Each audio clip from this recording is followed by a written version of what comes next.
Welcome to the sixth episode of This Week in the Metaverse. We're back to break down once again 3 news items from the past week, which we think are important to the development of the metaverse and on which we think we can provide unique perspective and expertise. This week's 3 topics are going to be focused on some things that are really close to us, I think, actually. So first is Tencent forming a mixed reality unit as metaverse race gathers steam from Reuters. And I will shout out to Josh Yee, my buddy, who actually was the author of this article. Hi, Josh, in Hong Kong. The second article will be Khronos Group launches standards effort for the metaverse from VentureBeat. That's really important, and we'll dive into that. And then lastly, we'll talk about Manticore adding its NFTs to Core, its metaverse platform from GamesBeat. And so, but before we get there, we have a short announcement for you. This podcast is brought to you by Roundhill Investments, the advisor to the Roundhill Ball Metaverse ETF. The Roundhill Ball Metaverse ETF, which trades on the New York Stock Exchange under the ticker symbol METV, is the largest dedicated metaverse fund in the United States.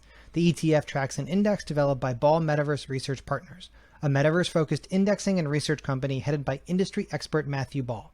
For a prospectus and more information, please visit roundhillinvestments.com/ETF/METV. Read carefully. Investing involves risk, including possible loss of principal.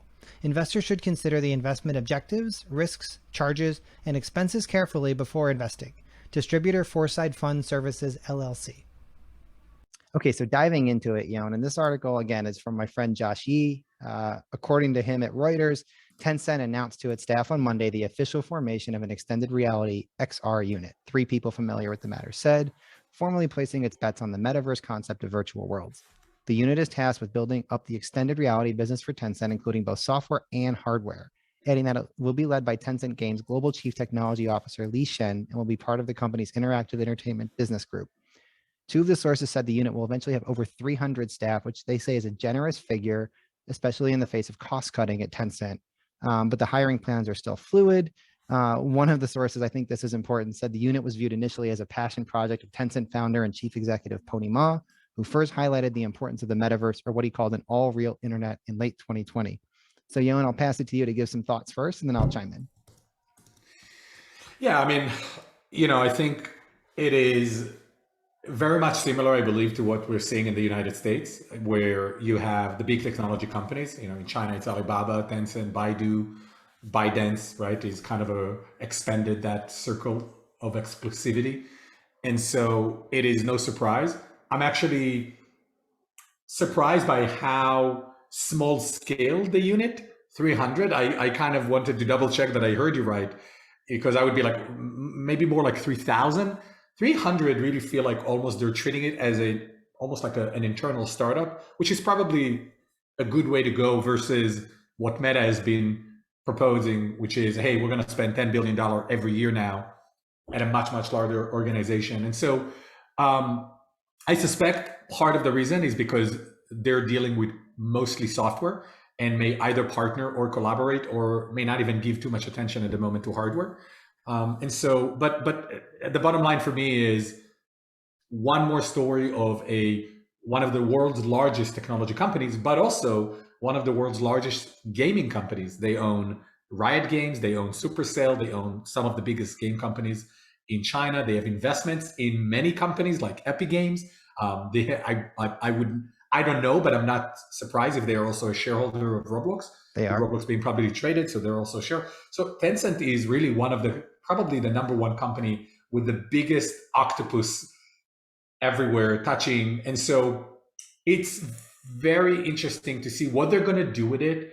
Are they building their own metaverse? Is it more around creating connectivity? Is it about software? Is it about a certain element within what the metaverse could be? The origins of Tencent are messaging with QQ, and then later on with WeChat. And so do they see like a super app within the metaverse, or they think of the metaverse as a super app? I mean, there's so many possibilities, and with Tencent, you don't know where they're going to come from. And so I'm really curious to see what that small internal startup at Tencent scale is going to do. Yeah, I definitely think you hit a really important point. This is only 300 people. Meta, Facebook has 10,000 plus people in Reality Labs now. So they probably also saw the reaction to what Facebook Meta is doing and putting this many resources behind this at such an early stage. And we saw Facebook's global president, Nick Clegg, actually said they don't expect a return on this investment for 10 to 15 years.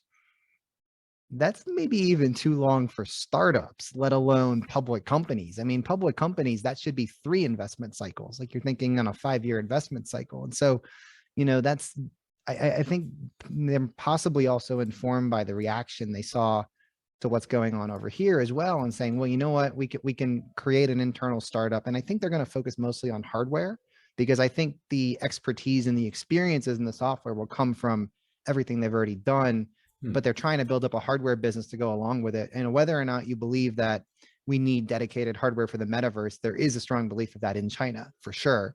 We've seen ByteDance acquire a VR headset company, Tencent's investing in it organically, everyone's doing it. And so clearly there's at least over there a sense that they need some sort of AR, VR, XR hardware to really bring this to life. And so I think that's where this is mostly going to focus, and they're doing the R&D work today. So in 5 to 10 years, it'll be viable. And so it is really early stage.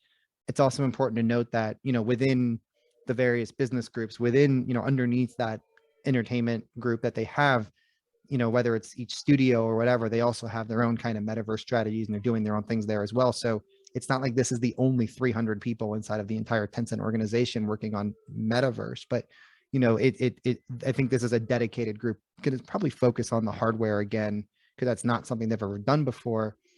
And as an ad and as a preview, on Tuesday next week, catch our next episode of Into the Metaverse, where we chat all things China Metaverse with Alex Xu and Nina Shang.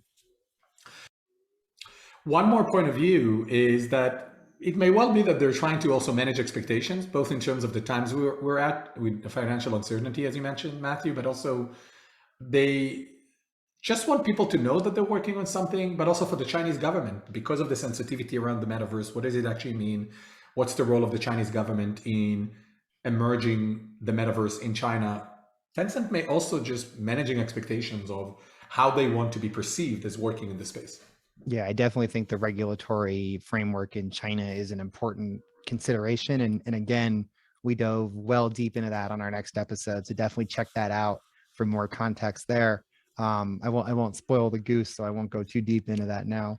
And so with that, I think we'll move on to our next topic for today, which I think is really exciting. It's super nerdy and it's super kind of boring for the average person. This isn't as interesting as Roblox reaching a huge milestone, but this is a huge milestone for technology development. The Khronos Group launches a standards for an open and interoperable metaverse. And this is an article from VentureBeat.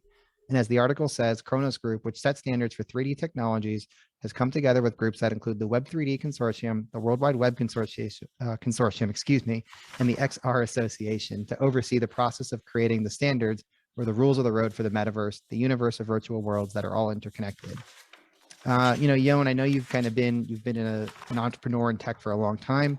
Maybe just your view on why open standards are so important, and then why this is so important for the metaverse. So I'll actually start from the second one, Matthew, which is the importance of these type of initiatives. In previous episodes we had with Mark Witten from Unity and Rev from NVIDIA, for example, we talked about the shared vision that many people and many organizations have in making sure that the metaverse, there is interoperability in the metaverse, that you can jump around between different experiences, between different platforms, between different environments. And for that, you need to ensure that there is an open metaverse. To enable an open metaverse, we're going to need a set of standards that everyone is abide by and everyone follow and working together, just like they did with protocols in the internet. And so for that first reason, I think it's fantastic to see this initiative, led by the Khronos Group and so many companies. Apple is not there, which is one name that I think is worth mentioning that is not part of the initiative for now. The second element that you've mentioned, Matthew, is what does it mean for developers, for builders, for entrepreneurs? And I think it's huge, right? Of course, imagining that this initiative is going to be effective and will grow, and there's going to be many more companies who join. We talked in one of our episodes with Rev from NVIDIA, who runs their simulation and omniverse division, about the wider vision of enabling anyone to become a creator of real-time 3D games and experiences, very much like what happened with video over the internet. And in order to enable that, these shared standards and open protocols are really important in making it simpler and accessible, approachable, and cheaper for anyone to really be able to come and build. And so I think for these two reasons, this initiative is fantastic. Of course, it only started, so we're going to have to see if they kind of, walk the talk.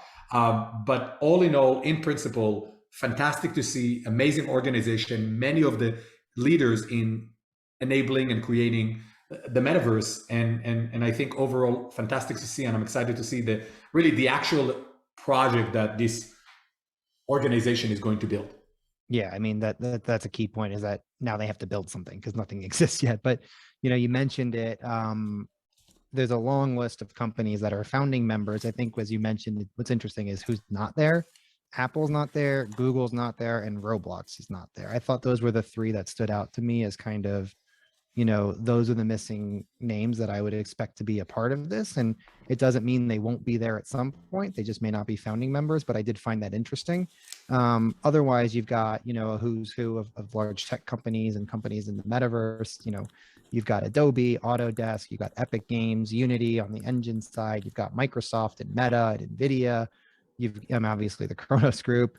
But there's a few others that stood out. Sony's there as well, which is, I think no one talks about Sony as a metaverse play, but they're there clearly for lots of good reasons. And then I thought Wayfair and a few others like IKEA stood out as well. And then notably as well, and this, as well ties back to the China, is Huawei is a founding member as well. And what that means for a lot of things, Huawei has been huge in developing open standards for things like wireless networking for cellular communications for 5G. And so, what that means for this is quite interesting going forwards. Okay, so moving on to our last topic for today. And this one I think is something that, when we first launched the podcast, we talked about this company as a possible acquisition at some point, but we can maybe circle back to that. And we have news from GamesBeat that Manticore, which is the operator and owner of the Core platform, are adding NFT capabilities. As the crypto enthusiasts and popular brands grow their digital asset collections, Core, a free creator-powered metaverse platform, is setting a new standard for NFT utility by allowing users to import NFT assets on the Ethereum blockchain and create engaging experiences in the Core metaverse. So we got more NFTs in the metaverse. So what's so big about this news? Well, I think I have to actually give credit to the Core team. They are fighting against gorillas. They're going against one of their, not against, but they're competing against folks like Epic and what they're planning to do in turning Fortnite from a game to a platform, which is essentially going to be also a metaverse, right?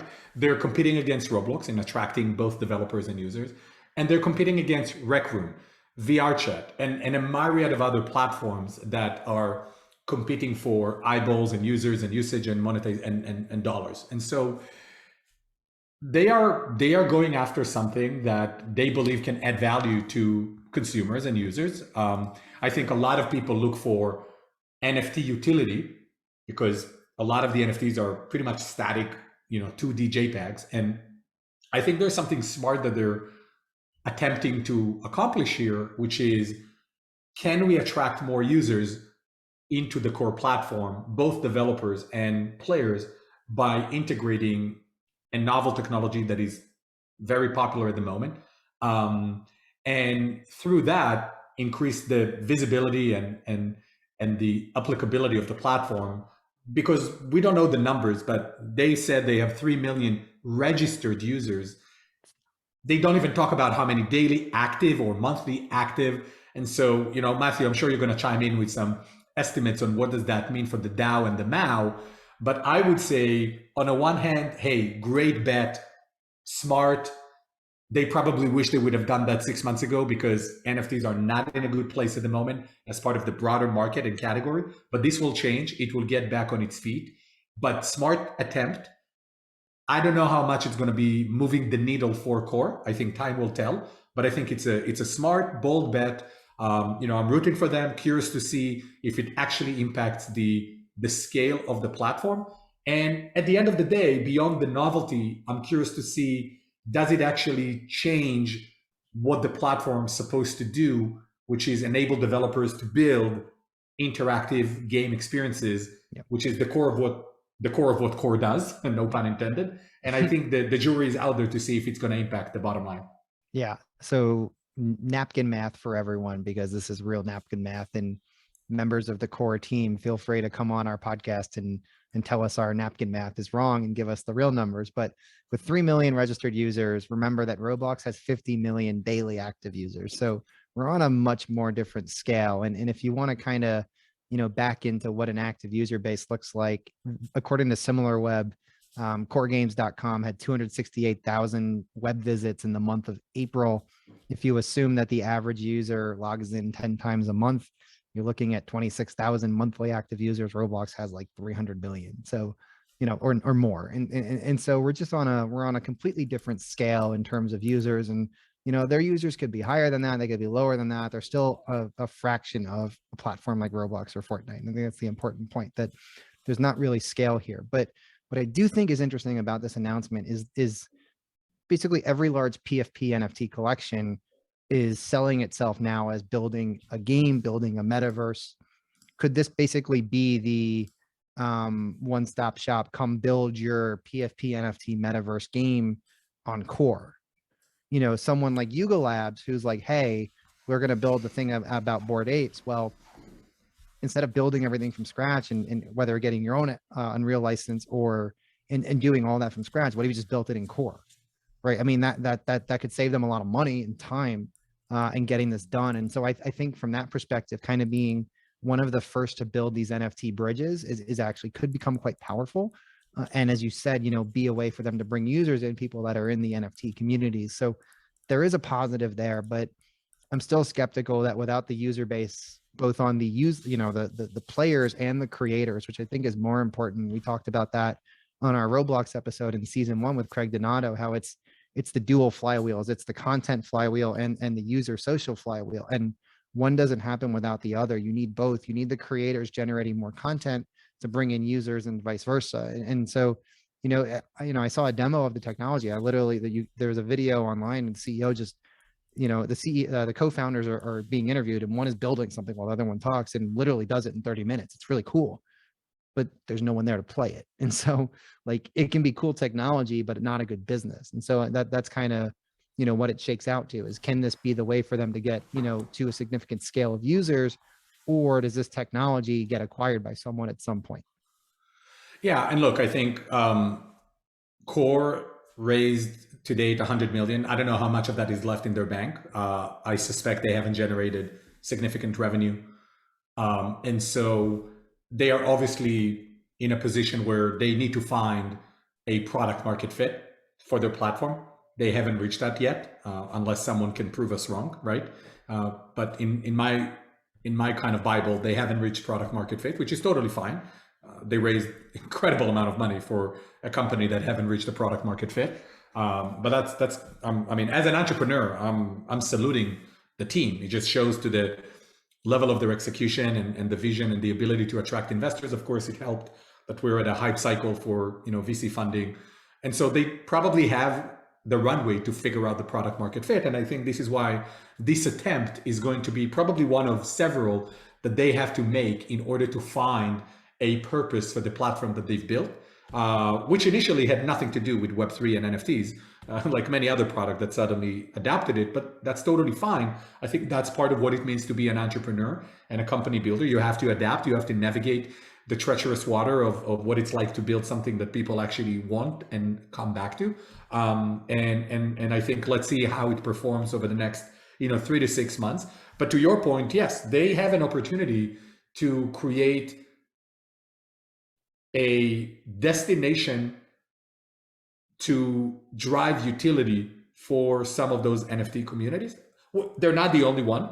You have Mythical, you have Yuga Labs, and a bunch of others.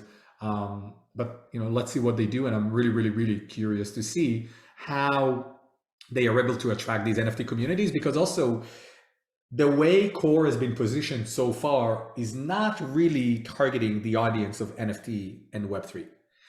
It was much more about, people who developer who want to come and build games for an audience that majority of whom is probably very active on Roblox.